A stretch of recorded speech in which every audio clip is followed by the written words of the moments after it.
तो दोस्तों चलिए आज शुरू करते हैं एनसीईआरटी का एग्जाम्पलर का सेट नंबर 4। जी हाँ दोस्तों, आज सेट नंबर 4 चलेगा। किससे चलेगा दोस्त? आज जो चलेगा वो 7th क्लास से आज आपका सेट चलने वाला है। जी हाँ दोस्तों, 7th क्लास से आज सेट में 20 इंपोर्टेंट क्वेश्चन डाले गए हैं। आपका 6th क्लास का एग्जाम्पलर सेट खत्म हो चुका है, ये 7th क्लास में चले हैं। दोस्त अब क्या हुआ है कि ये स्टैंडर्ड क्लास में हम लोग आ चुके हैं। 6th क्लास तो थोड़ा सा मतलब मान के चलिए थोड़ा लो था, आपको क्वेश्चन इजी लग रहा होगा कि हाँ इजी था, लेकिन दोस्त अब इस 7th क्लास का जो एग्जाम्पलर का सेट जो 4 पढ़िएगा ना, इसमें आपको लगेगा कि सच में वाकई में यहीं से क्वेश्चन डाले जाते हैं। जी हाँ दोस्त, तो आप इसे क्या कीजिएगा, शुरू से अंत तक के देखिएगा, तभी आप समझ में आएगा कि हाँ कितना इंपॉर्टेंट है और सच में यहीं से क्वेश्चन डाले जाते हैं। इसलिए दोस्त वीडियो को इग्नोर मत कीजिए या बीच में छोड़ के मत जाइए, लास्ट तक के देखिए दोस्त, काफी इंपॉर्टेंट क्वेश्चन डाला हुआ रहता है इसमें। मैं इसलिए आपको बता रहा हूं एनसीईआरटी एग्जाम्पलर पढ़ना बहुत जरूरी है सबके लिए, हर एक एग्जाम के लिए। मैं ये नहीं कर रहा हूं कि आप एनटीपीसी या ग्रुप डी या आप जो है टेक्नीशियन एलपी के लिए तैयारी कर रहे हैं तो आप सिर्फ एनसीईआरटी एग्जाम्पलर पढ़िए, नहीं दोस्त, ये सबके लिए जरूरी है। और अगर आप एक बार इसको कंप्लीट कर लेते हैं तो हर एक एग्जाम के लिए आपका ये बेस बन जाएगा। इसलिए दोस्त जरूरी है, जान लीजिए एनसीईआरटी एग्जाम्पलर पढ़ना जरूरी है, इसलिए हम पढ़ा रहे हैं आपको। तो यहीं से आपका मेन शुरुआत यहीं से होता है 7th क्लास के एनसीईआरटी एग्जाम्पलर से। चलिए क्वेश्चन देखते चलिएगा, आपको समझ में आ जाएगा कि वाकई में यहीं से क्वेश्चन सेट किया जाता है। चलिए दिखाते हैं आपको क्वेश्चन एनसीईआरटी का एग्जाम्पलर का सेट नंबर 4 से पहला क्वेश्चन आपको हम दिखाते हैं। 20 क्वेश्चन डाले हुए हैं इसमें, चलिए देख लीजिए। ये पहला क्वेश्चन है, इसमें कहता है कि जीवों की प्राकृतिक के रूप में उपलब्ध कच्चे माल का उपयोग करके क्या है कि अपने लिए भोजन तैयार करते हैं, उसे क्या कहा जाता है? जी हाँ दोस्तों, घुमाने वाला क्वेश्चन है, कंफ्यूज हो जाइएगा पढ़ करके।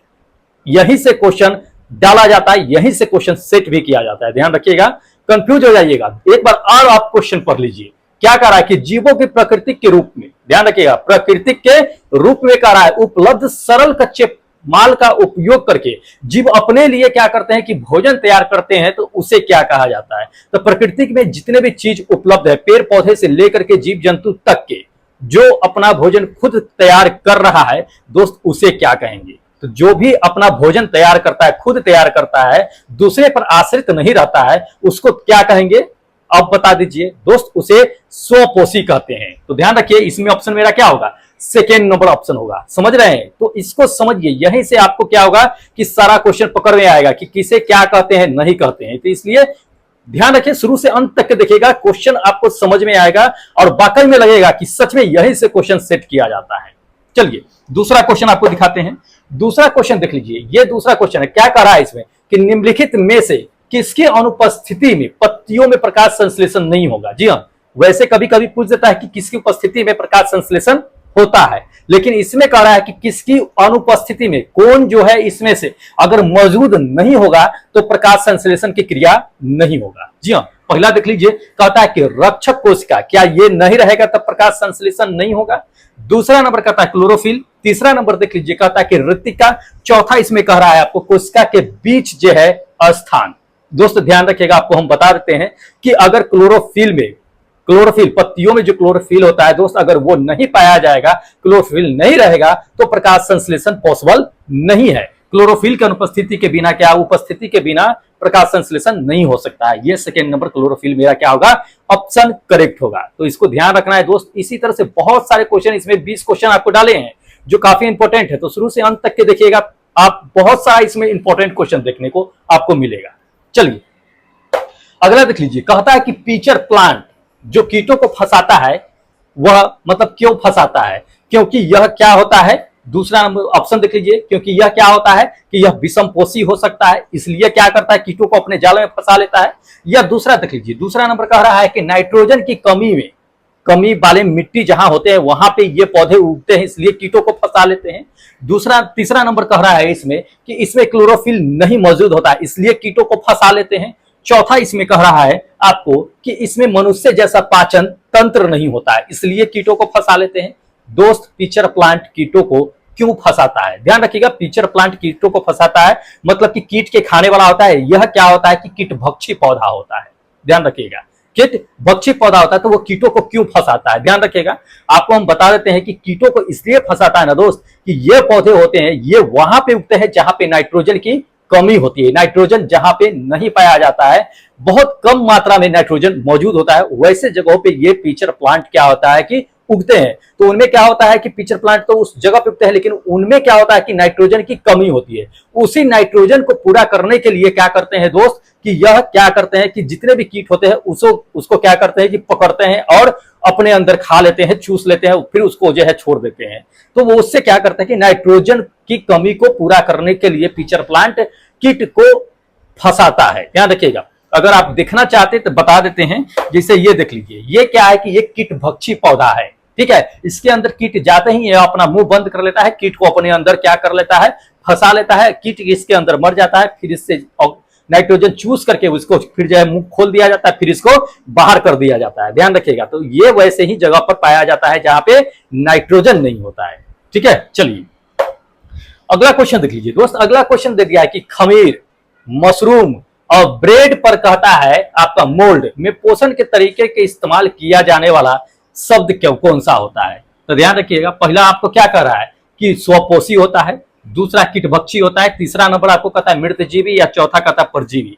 दोस्तों होता क्या है, खमीर, मशरूम और ब्रेड मोल्ड जो होता है, सो उसके जो पोषण करने के तरीके जो होते हैं वो क्या कहलाता है। तो दोस्त वो जो कहलाता है वो थर्ड नंबर मृतजीवी कहलाता है। कैसे मृतजीवी कहलाता है थोड़ा समझ लीजिए। मृतजीवी इसलिए कहलाता है, आपको बताते हैं कि जितने भी खमीर, मशरूम, ब्रेड मोल्ड ये सब होते हैं ना, ये सब कवक होते हैं, ठीक है। ये क्या करते हैं कि मरे हुए पदार्थों से अपना भोजन ग्रहण करते हैं, इसलिए इसे क्या कहा जाता है, मृतजीवी कहा जाता है। तो इसको ध्यान रखिएगा दोस्त, पूछा जाता है, इंपॉर्टेंट है सवाल, और यहीं से क्वेश्चन तो क्या होता है कि सेट भी किया जाता है। चलिए अगला क्वेश्चन देख लीजिए दोस्त। अगला क्वेश्चन आपको दे दिया कि जब हम आवर्धक लेंस के माध्यम से पत्ती को देखते हैं बारीकी से, तो उसमें छोटे छोटे क्या होते हैं कि छिद्र दिखते हैं हमें।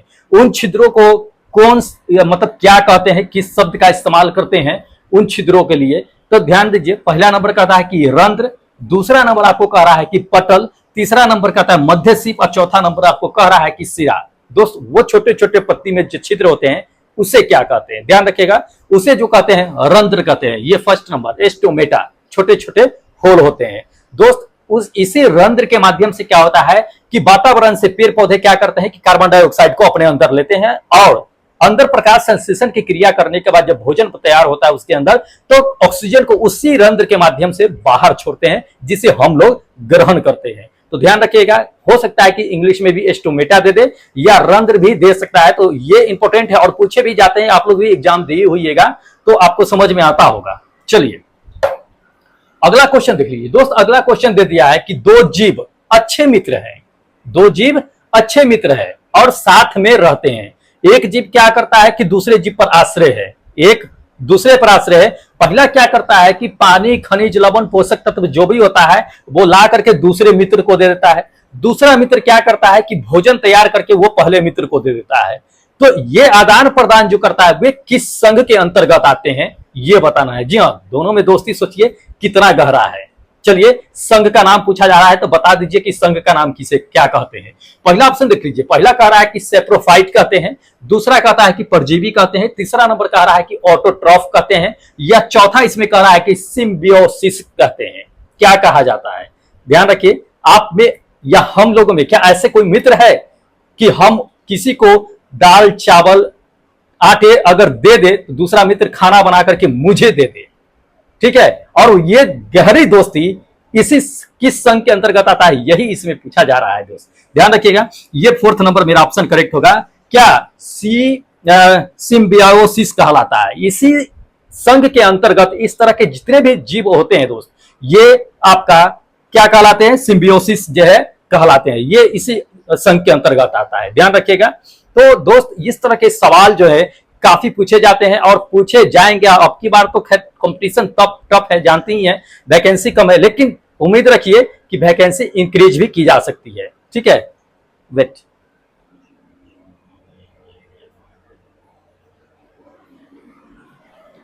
हाँ, तो दोस्तों मैं बता रहा था कि उम्मीद रखिए कि वैकेंसी इंक्रीज भी की जा सकती है। अभी मेरे पास बहुत टाइम है, तो इसके लिए चिंता ना कीजिए और अफसोस मत कीजिए कि एलपी वालों का जो है वैकेंसी इंक्रीज कर दिया है, टेक्नीशियन वालों का वैकेंसी इंक्रीज नहीं किया। दोस्त काम में लगे हुए हैं लोग और इंक्रीज होने की संभावना है, ध्यान रखिएगा। पता चला है और ऐसा मालूम होता है, खबर मिली भी है, तो इंक्रीज होगी, ध्यान रखिएगा, इंक्रीज होगी, मैं बता रहा हूं, इसलिए भरोसा रखिए, होगा। चलिए अगला क्वेश्चन देख लीजिए दोस्त। अगला क्वेश्चन आपको दे दिया है कि निम्नलिखित में से कौन से दांतों की जो जोड़ी जो है उसकी संरचना जो है बिल्कुल अलग होती है, लेकिन काम जो करता है वो एक समान काम करता है। जी हाँ, यही बताना है। देखने में उसकी संरचना अलग होती है लेकिन काम एक जैसा करता है। देख लीजिए पहला ऑप्शन देखिए, दांत का वैसे 4 प्रकार आप तो जानती हैं, लेकिन इसमें नाम अलग अलग दे दिया है, घर बनाने की बात नहीं है, बता देते हैं। पहला देख लीजिए, पहला आपको क्या कहता है कि कैनाइन और कृदंत, क्या ये दोनों का संरचना अलग अलग होता है, काम एक जैसा होता है?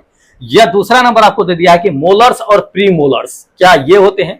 तीसरा नंबर आपको दे दिया है कृदंत और मोलर्स, क्या ये होते हैं? चौथा नंबर दे दिया प्री मोलर्स और कैनाइन। दोस्त क्या होगा जो जिसकी संरचना क्या होता है कि बिल्कुल अलग होता है लेकिन काम एक ही जैसा होता है? हम आपको बता देते हैं दोस्त, ये सेकेंड नंबर आप देख रहे हैं, मोलर्स और प्री मोलर्स, ये मेरा करेक्ट आंसर होगा। ध्यान रखिए, प्री मोलर्स और मोलर्स कहने का मतलब दांत किस प्रकार का होता है, तो आप चौ का दांत जानते होइएगा, ठीक है, इधर ऊपर और नीचे, इधर भी ऊपर और नीचे, दो लास्ट में इधर भी होता है, ऊपर नीचे मिला लीजिए 4 और एक साइड 4, यानी कि टोटल मिलाकर के 8 होते हैं प्री मोलर्स में। ठीक है, उनकी संरचना देखिएगा तो अलग अलग होते हैं, लेकिन क्या होता है कि काम एक ही जगह होता है, पीसने का काम करता है ये। ठीक है, तो इसको ध्यान में रखिएगा दोस्त, पूछे जाते हैं। वैसे दांत का प्रकार तो आप लोग जानते ही होंगे यार, तो इसे बताने की जरूरत नहीं है। चलिए अगला क्वेश्चन देख लीजिए दोस्त। अगला क्वेश्चन आपको दे दिया है कि नीचे दिए गए पदों पर को क्या करना है कि ध्यान से पढ़ना है, पढ़ लेते हैं। चलिए, कहता है कि निम्नलिखित में से कौन सा समूह उन अंगों का सही संयोजन है जो कोई भी पाचन कार्य नहीं करता है? जी, हमारे शरीर में पाचन का काम नहीं करता है, ऐसे मुझे समूह का जोड़ी इसमें चुन लेना है। पहला देखिए, पहला आपको क्या कह रहा है कि ग्रास नली और जो है बड़ी आंत और जो है मलाशय, क्या ये पाचन कार्य करते हैं या नहीं करते हैं? दूसरा नंबर देख लीजिए, दूसरा नंबर कहता है मुख्य गुहा, ग्रास नली और मलाशय। ये तीसरा नंबर कहता है इसमें कि मुख्य गुहा, ग्रासनी और बड़ी आंत। तीसरा नंबर इसमें देख लीजिए, कहता है कि छोटी आंत, बड़ी आंत और मलाशय। ध्यान रखिएगा, हम लोग नीचे से पकड़ते हैं, चलते हैं ऊपर तक। नीचे देख लीजिए, कहता है छोटी आंत। तो दोस्त छोटी आंत में क्या होता है कि भोजन का पाचन होता है। जब छोटी आंत से अपचा भोजन जो होता है, जो नहीं पचता है, पाचन की क्रिया उससे संभव नहीं होता, तो वो बड़ी आंत में चली जाती है। ध्यान रखिएगा, बड़ी आंत में पाचन की क्रिया नहीं होती, लेकिन छोटी आंत में होती है। तो छोटी आंत में तो होती है, लेकिन हमें ऐसा समूह चुन लेना है चारों में जो 3-3 दिया हुआ, तीनों में से कोई पाचन क्रिया में भाग नहीं लेता हो, लेकिन इसमें ये छोटी आंत भाग लेता है, इसलिए इसको तो छोड़ ही दीजिए, ये आएगा। थर्ड नंबर में चलिए, थर्ड नंबर में कहता है मुख्य गुहा। तो मुख्य गुहा से पाचन की क्रिया जो है क्या होता है कि शुरुआत होती ही है, इसलिए ये भी इसको छोड़ दीजिए। यहाँ एक समूह है जिसमें मुख्य गुहा में पाचन क्रिया होती है।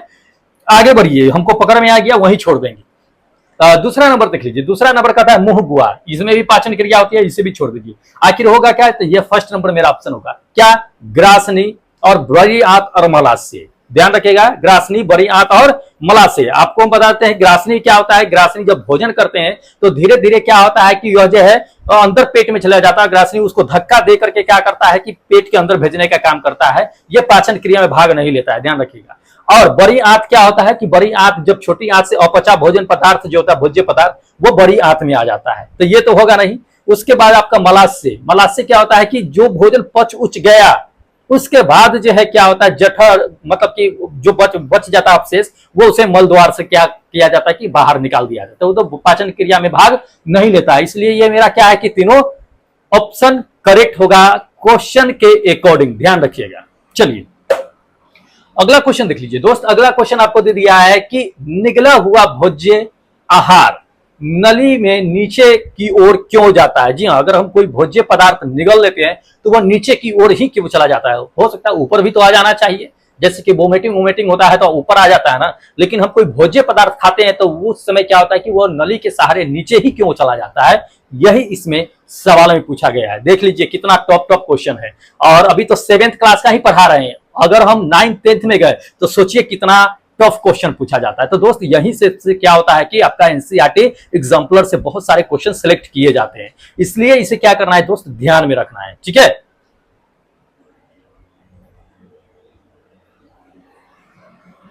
तो हमें क्या करना है कि दोस्त इसमें जो है क्या करना है कि ऑप्शन को पहचान लेना है कि हम भोजन करते हैं वो नीचे क्यों जाता है। पहला ऑप्शन देख लीजिए, पहला ऑप्शन आपको कह रहा है कि मांसपेशियों के जीव द्वारा क्या होता है कि प्रदान किया गया जो है क्या होता है कि बल होता है जिसके कारण वह नीचे चल जाता है।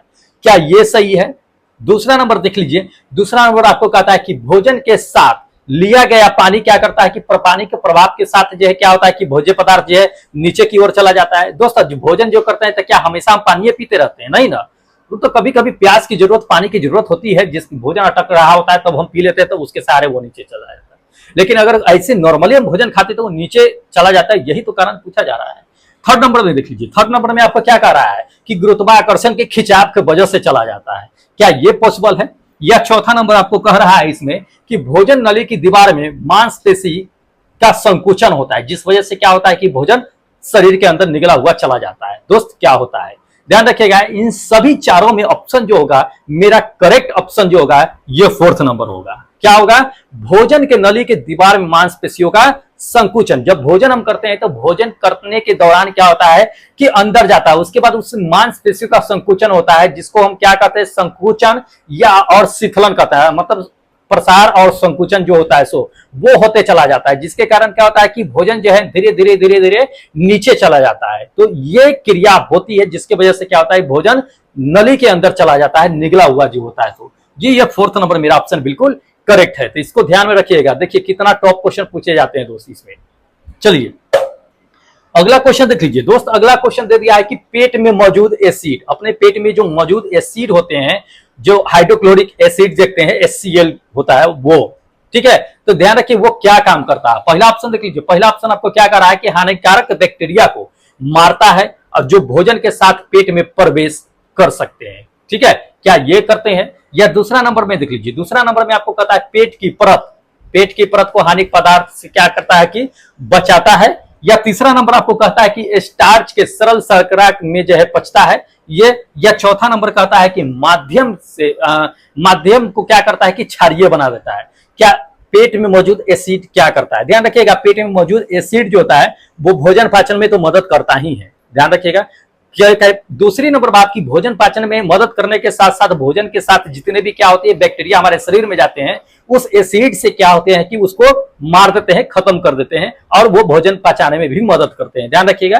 तो ये क्या होगा, ये फर्स्ट नंबर मेरा ऑप्शन क्या होगा, बिल्कुल करेक्ट होगा। ध्यान रखिएगा, ये चीजें पूछा भी जाता है। हम आपको प्रीवियस क्लास जो प्रीवियस ईयर का क्वेश्चन दे रहे थे उसमें ये सारे क्वेश्चन आए हुए हैं दोस्त, ठीक है। इसलिए ध्यान रखिएगा, आप न हो तो एक बार बायोलॉजी का निकाल करके देख लीजिएगा, उसमें मानव का पोषण उसमें देख लीजिएगा, आपको पता चल जाएगा।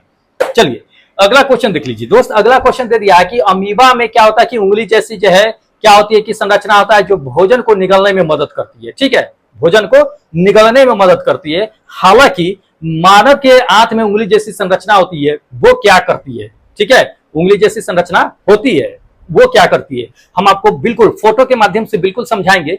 पहले देख लीजिए कि क्या काम करता है क्या नहीं। अमीबा में उंगली जैसी संरचना होती है, क्या करता है, भोजन को खींचने का, और अपने जो है क्या करते हैं कुटपाथ की मदद से क्या करते हैं भोजन खाने का मदद करती है, उंगली जैसी संरचना होती है। उसी तरह से मनुष्य के पेट में छोटी आंत में हजारों के संख्या में कहिए बहुत सारे छोटे छोटे फिंगर जैसी संरचना होती है, वो क्या काम करता है, यही पूछा जा रहा है। ऑप्शन देख लीजिए, ऑप्शन नंबर पहला आपको क्या कह रहा है कि वसा युक्त खाद्य पदार्थ को पचाने में वो मदद करती है, क्या ये करती है। दूसरा नंबर देख कह रहा है इसमें भोजन को घुलनशील पदार्थ बनाने में मदद करती है। या तीसरा नंबर आपको कह रहा है कि पचे हुए भोज्य को अवशोषित करने में मदद करता है। या चौथा नंबर आपको कह रहा है इसमें कि अपचित भोज्य पदार्थ को अवशोषित करता है। दोस्त क्या करता है, वो फिंगर जैसी संरचना जो होती है। सो तो ध्यान रखिएगा, आपको हम बताते हैं मनुष्य के पेट में छोटी आंत में हजारों की संख्या में बहुत छोटे छोटे बारीकी से फिंगर जैसी संरचना होती है, वो उसका काम जो होता है ये थर्ड नंबर पचे हुए भोज्य पदार्थ को क्या करता है कि अवशोषित करने का काम करता है। चलिए आपको हम फोटो के माध्यम से बताते हैं। ये रही अमीबा और ये जो आप रहा जो अपना पेट में जो है छोटी आंत में छोटी छोटी उंगली जैसी संरचना। अमीबा क्या करता है दोस्त, अमीबा जो है आपको हम बता दिए हैं कि भोजन को पकड़ करके खाने का काम करता है, वो एक पकड़ने का भोज्य पदार्थ को। ये क्या काम करता है दोस्त, ये काम ये करता है कि छोटी आंत में पाया जाता है, ये छोटी छोटी फिंगर जैसी संरचना होती है। इसका नाम जो होता है दोस्त ध्यान रखिएगा, याद रखिएगा, पूछा जाता है और पूछा भी गया है एग्जाम में। इसको कहते हैं विली। क्या कहते हैं? विली, विली, विली, ध्यान रखिएगा, विली कहते हैं। और इसका काम होता है कि पचे हुए भोज्य पदार्थ को अवशोषित करना। छोटी आंत में यह पाया जाता है, ध्यान रखिएगा, पूछा जाता है। या कभी कभी यह भी पूछा गया है ग्रुप डी में कि छोटी आंत में फिंगर जैसी जो संरचना होता है उसका काम क्या होता है, या विली कहां पाई जाती है, यह भी क्वेश्चन पूछा गया है। तो इसको ध्यान रखिएगा, इंपॉर्टेंट है और पूछे जाने की संभावना तो बहुत चांस है, क्योंकि एनसीईआरटी एग्जाम्पलर का क्वेश्चन है और हम पहले भी पढ़ा चुके हैं। चलिए अगला क्वेश्चन देख लीजिए। अगला क्वेश्चन कहता है कि अमीबा में झूठे पैर का उपयोग होता है। अमीबा जो है झूठे पैर का उपयोग करता है, क्या चीज करने में करता है, यही बताना है। ऑप्शन देख लीजिए। ऑप्शन नंबर कहता है केवल गति करने के लिए उपयोग करता है। दूसरा नंबर कहता है कि केवल भोजन को पकड़ने में मदद करता है। तीसरा नंबर आपको कहता है कि भोजन को पकड़ने और उसकी गति के लिए इस्तेमाल करता है। या चौथा नंबर कहता है कि केवल गैसों का आदान प्रदान करने के लिए करता है। तो हम अभी आपको थोड़ी देर पहले बता दिए कि अमीबा में क्या होता है कि उंगली जैसी, फिंगर जैसी संरचना होती है। वो क्या करता है, वही कर रहा है। अमीबा में झूठे पैर होते हैं, दिखाने के पैर और खाने के अलग। मतलब वो एक कहावत ना है, हाथी के दांत दिखाने के, खाने के कुछ और होते हैं। वही बात इसमें होता है। अमीबा जो होता है उसके फिंगर जैसी संरचना होती है, पैर दिखाने के लिए होता है, लेकिन उससे क्या करता है, भोजन को पकड़ता है और गति करने के लिए काम करता है। ध्यान रखिएगा, ये थर्ड नंबर मेरा ऑप्शन क्या होगा कि बिल्कुल करेक्ट होगा। तो इसे ध्यान में रखना है दोस्त, इंपॉर्टेंट क्वेश्चन है। चलिए अगला क्वेश्चन आपको हम दिखा देते हैं। अगला क्वेश्चन देखिएगा। अगला क्वेश्चन दोस्त दे दिया है कि जुगाली करने वाले पशु, जितने भी पशु होते हैं वो जुगाली करते हैं, ठीक है। तो जुगाली करते समय जो भोजन जुगाली करता है वो जुगाली क्या होता है, यही इसमें कहा जा रहा है। जुगाली होता क्या है, यही इसमें पूछा जा रहा है। पहला ऑप्शन देख लीजिए। पहला ऑप्शन आपको क्या कह रहा है कि निगला हुआ और बिना पचा हुआ क्या होता है कि वो पदार्थ होता है जिससे क्या करता है कि वो पशु निकाल करके जुगाली करता है, क्या ये होता है। या दूसरा नंबर कहता है कि निगला हुआ और आंशिक रूप से पचा हुआ क्या होता है कि पदार्थ होता है। या तीसरा नंबर कह रहा है इसमें ठीक से चबाया हुआ और आंशिक रूप से पचा हुआ पदार्थ होता है, ये होता है। या चौथा नंबर आपको कह रहा है कि ठीक से चबाया हुआ और पूरी तरह से पचा हुआ होता है। दोस्त होता क्या है जुगाली, ध्यान रखिएगा। पशु आप जुगाली करते हुए देखे होइएगा, जो पशु होते हैं वो जुगाली करते हैं, तो जुगाली करते समय क्या होता है, मुंह से सफेद सफेद झाग निकलता है। तो वो जुगाली करता कैसे है, तो पहले तो उसको दाना उना खिला दीजिए, खाना खिला दीजिए। खाना खिलाने के बाद देखिएगा पशु क्या होता है कि बैठ करके वो उसको चबाना शुरू करता है, जुगाली करना शुरू करता है। तो क्या करता है, तो वो तो निगल जाता है ना सारा खाना। तो उसमें क्या होता है कि जो नहीं पचा होता है, बहुत कम मात्रा में पचा होता है, नहीं पचा होता है, उसको बाहर निकाल करके जुगाली करके फिर पचाता, फिर अंदर जो है ले लेता है। ध्यान रखिएगा। तो ये क्या होगा, ये सेकेंड नंबर मेरा ऑप्शन करेक्ट होगा कि निगला हुआ और आंशिक रूप से पचा हुआ पदार्थ होता है। ध्यान रखिएगा, जो जुगाली जो होता है सो आंशिक रूप से मतलब कम रूप में पचा होता है, ठीक है। उसी को जुगाली क्या करते हैं कि पशु करते हैं। चलिए अगला क्वेश्चन देख लीजिए दोस्त। अगला क्वेश्चन आपको दे दिया है कि सेल्यूलोज युक्त खाद्य पदार्थ कहता है कि मनुष्य में रेफेज का जो है एक अच्छा स्रोत है, क्योंकि अब समझिए क्वेश्चन को समझिए दोस्त। अगर क्वेश्चन समझ गए तो यही आप आंसर टिक मार दीजिएगा, ठीक है। सेल्यूलोज कह रहा है, सेल्यूलोज युक्त जितने भी सेल्यूलोज युक्त खाद्य पदार्थ होता है मनुष्य में रेफेज का अच्छा स्रोत होता है। सेल्यूलोज तो नाम हम सुने हैं, खाद्य पदार्थ नाम सुने हैं। ये एक आपका वर्ड जो बना है रेफेज, रेफेज क्या होता है, रेफेज का अच्छा स्रोत होता है। ध्यान रखिएगा, रेफेज कहने का मतलब होता है फाइबर। मनुष्य के लिए फाइबर बहुत जरूरी होता है, ध्यान रखिएगा।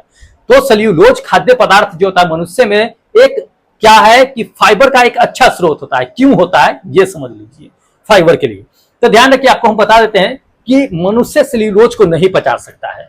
सेल्यूलोज को पचाता कौन है, तो जितने भी शाकाहारी जानवर जो होते हैं वो सेल्यूलोज को पचाते हैं। क्योंकि सेल्यूलोज जो होते हैं आपको हम बताते हैं कि पेड़ पौधों में पाया जाता है और उसे पचाने का एंजाइम सिर्फ उसी जानवरों में होते हैं जो पेड़ पौधे खाते हैं, ठीक है।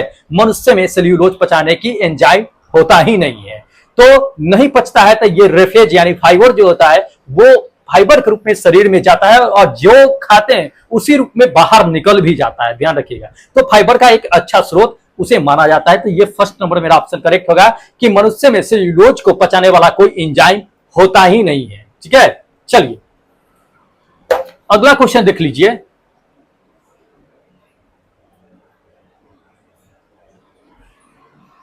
हाँ, तो अगला क्वेश्चन दोस्त इसमें दे दिया है कि रेशम प्राप्त करने के लिए क्या होता है इसमें कि कीड़ों का पालन किया जाता है। रेशम प्राप्त करने के लिए आप जानते हैं कि रेशम कीट का पालन किया जाता है। तो वो रेशम कीट का पालन करना क्या कहलाता है, यही इसमें मतलब पूछा जा रहा है। पहला ऑप्शन देख लीजिए, पहला ऑप्शन आपको कहता है कि कोकून कहलाता है, दूसरा नंबर इसमें देख लीजिए कहता है कि रेशम कहलाता है, तीसरा नंबर कह रहा है कि सेरिकल्चर कहलाता है, चौथा कह रहा है सिल्वीकल्चर कहलाता है। दोस्त क्या कहलाता है? तो रेशम कीट का पालना, उससे रेशम प्राप्त करने की प्रक्रिया जो होती है रेशम कीट का पालना, वो सेरिकल्चर कहलाता है।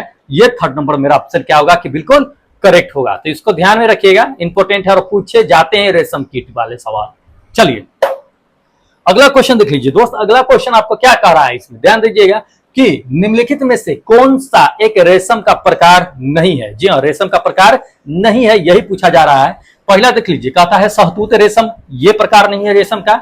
या सेकेंड नंबर कहता है कि तरस्तर रेशम, क्या ये प्रकार नहीं है। या तीसरा नंबर कह रहा है इसमें आपको मोगा रेशम, या चौथा दे दिया कि मोथ रेशम। दोस्त रेशम का कौन सा जो है इसमें प्रकार नहीं है, तो ध्यान रखिएगा, आपको हम बता देते हैं रेशम का प्रकार जो है ये फोर्थ नंबर मोथ रेशम नहीं है। बाकी ये जो आप तीनों देख रहे हैं ये तीनों क्या है कि रेशम का ही एक प्रकार है, लेकिन मोथ जो है वो रेशम का प्रकार नहीं है। दोस्त ध्यान रखिएगा। चलिए अगला क्वेश्चन देख लीजिए। अगला क्वेश्चन आपको दे दिया कि सेरिकल्चर शब्द यानी सेरिकल्चर वर्ड का जो प्रयोग किया जाता है वो किस लिए किया जाता है। तो आपको हम बता ही दिए कि रेशम कीट का पालन जो होता है वो सेरिकल्चर ही कहलाता है। तो रेशम कीट के पालन का ही इस्तेमाल के लिए ही किया जाता है ये सेरिकल्चर वर्ड का इस्तेमाल। ये सेकेंड नंबर मेरा ऑप्शन क्या होगा कि बिल्कुल करेक्ट होगा। देखिए सेरिकल्चर से पूछे जाते हैं दोस्त सवाल और इंपॉर्टेंट है, इसमें जितना आपको हम दे रहे हैं ना क्वेश्चन दोस्त इंपॉर्टेंट है और इसी सबसे क्वेश्चन सेलेक्ट किया जाता है एनसीईआरटी एग्जाम्पलर से। ध्यान रखिएगा, इसके आगे भी सेट जो आएंगे वो काफी टफ होंगे और काफी इंपॉर्टेंट होंगे, इसलिए किसी भी वीडियो को मिस मत कीजिएगा। आपको हम बार बार कहते हैं कि आप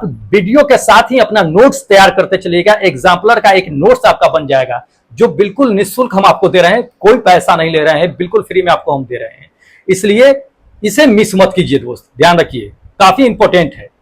चलिए अगला क्वेश्चन देख लीजिए। अगला क्वेश्चन दोस्त, अगला क्वेश्चन इसमें दे दिया है कि रेशम कीट की रेलिंग, रेशम कीट की रेलिंग यानी ये रेशम की रेलिंग कहिए, रेशम कीट की रेलिंग नहीं, रेशम की रेलिंग होती क्या है। आप पढ़े होइएगा अगर 7th क्लास में तो शायद आपको पता होगा, या 10th क्लास में पढ़े होइएगा, पता होगा कि रेलिंग क्या होती है। देख लीजिए ऑप्शन देख लीजिए। ऑप्शन नंबर पहला कहता है कि रेशम की रेल बनाने की प्रक्रिया को रेलिंग कहते हैं। या सेकेंड नंबर आपको कहता है कि रेशम के रेशों की कटाई जो होती है वो रेलिंग कहलाती है।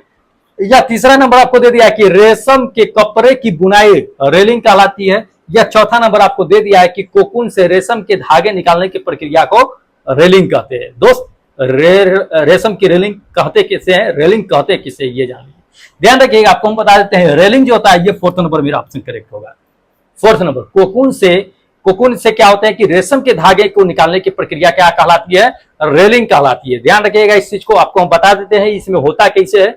तो कोकून से क्या होते हैं कि तंतुओं को खोला जाता है, खोलने के बाद क्या होता है कि एक साथ जोड़ करके वो रेशम का धागा जो है तैयार करने की जो प्रक्रिया होती है उसी को रेलिंग कहा जाता है। ध्यान रखिएगा, किससे, कोकून से, बहुत सारे कोकून से क्या होता है एक साथ निकाल करके उसके एक साथ जो है रेशे धागे बनाने की प्रक्रिया जो है आपका रेलिंग कहलाता है। ध्यान रखिएगा, बड़े बड़े आपको बताते हैं कि व्यवसायी जो होते हैं, ठीक है, बिजनेसमैन जो होते हैं, जो धागा तैयार करने वाले होते हैं, वो रेलिंग को 3 से 10 महीनों तक के क्या करते हैं, कोकून से रेशम के धागों को इकट्ठा करते रहते हैं और उसके बाद एक साथ उसकी जो है रेलिंग करते हैं। ध्यान रखिएगा, रेलिंग करते हैं, उसमें उसकी लंबाई जो रखते हैं रेलिंग की वो 300 से 600 मीटर तक की लंबाई रखते हैं। तो बड़े बड़े बिजनेसमैन इसका इस्तेमाल करते हैं रेलिंग का, तो ध्यान रखिएगा, पूछा जाता है ये रेलिंग काफी इंपॉर्टेंट है। चलिए लास्ट क्वेश्चन दिखा देते हैं दोस्त, ये है अपना लास्ट क्वेश्चन। क्या कह रहा है इसमें, रेशम कीट किससे बने रेशे का स्त्राव करते हैं। जी हाँ दोस्तों, आपको हम पता है कि रेशम जो है रेशम कीट से ही प्राप्त किए जाते हैं, लेकिन रेशम कीट जो होते हैं वो रेशम जो स्त्राव करते हैं वो किससे बने हुए रेशम का स्त्राव करते हैं, रेशे का स्त्राव करते हैं, यही इसमें पूछा जा रहा है। पहला ऑप्शन देख लीजिए कि वसा से बने हुए रेशे का स्त्राव करते हैं, या सेल्यूलोज का, या तीसरा नंबर का था प्रोटीन का, या चौथा दे दिया कि नायलॉन का। नायलॉन तो होगा नहीं, मानव निर्मित है ये, तो किसका करते हैं, तो ध्यान रखिएगा ये थर्ड नंबर प्रोटीन का। ठीक है, रेशम कीट की लार ग्रंथि जो होती है वो क्या होती है, प्रोटीन होती है।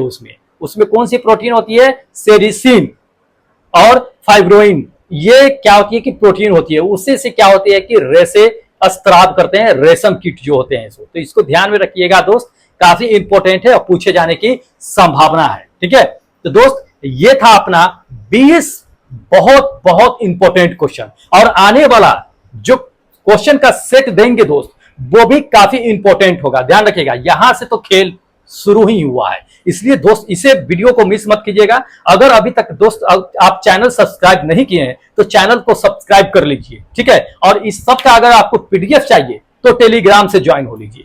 और जो लोग अभी तक टेस्ट नहीं दिए हैं दोस्त टेस्ट दे लीजिए, क्योंकि आज ही भर तक लिंक एक्टिव है, उसके बाद लिंक को कल डीएक्टिव करके एक नया लिंक दिया जाएगा। इसलिए टेस्ट को मिस मत कीजिए, उसमें भी काफी इंपॉर्टेंट क्वेश्चन हम आपको देते हैं, उससे भी आने की संभावना है आपको एग्जाम में, एलपी और टेक्नीशियन के जो एग्जाम होगा उसमें, इसलिए उसे मिस मत कीजिए। बार बार हम इस चीज को कहते हैं और आप लोग समझते नहीं है, तो दोस्त समझा कीजिए, समय बर्बाद मत कीजिए, थोड़ा सा समय निकाल करके कर लीजिए। ध्यान रखिएगा, एक छोटा सा आपका इन्वेस्ट जो होगा वो काफी जीवन में बदलाव ला सकता है। इसलिए दोस्त टाइम अभी है आपके पास, मेहनत करने का, जुनून करने सब कुछ है आपके पास, तो वो सब कुछ कर सकते हैं, अभी पा सकते हैं करके, इसलिए टाइम वेस्ट मत कीजिए। ठीक है, चलिए हम फिर मिलते हैं आपके साथ एक नए सेट के साथ, एक नए वीडियो के साथ। तब तक जय हिंद दोस्तों।